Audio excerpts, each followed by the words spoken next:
CERN is a research laboratory for fundamental physics, particle physics, trying to answer questions about what is matter made of, what are the fundamental constituents of the world we live in. The way they do that is they build very large accelerators that accelerate particles to very high energies, collide them together, and then study the results of that. What actually happens in these collisions is you actually generate conditions that are very similar to the very beginning of the universe, shortly after the Big Bang. The 4 giant detectors on this accelerator are going to produce data at rates that over a year will accumulate, according to some estimates, around 1% of the information produced on the planet every year.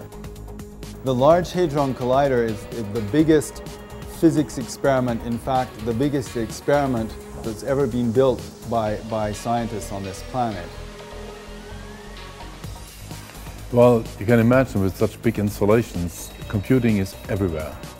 It starts at the accelerator to control the machinery in the first place.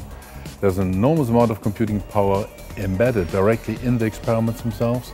And then, of course, there's an enormous amount of computing equipment needed at CERN. So the technology we need, of course, you can imagine, we have to go for the latest technology. We have to make sure that we get very efficient solutions.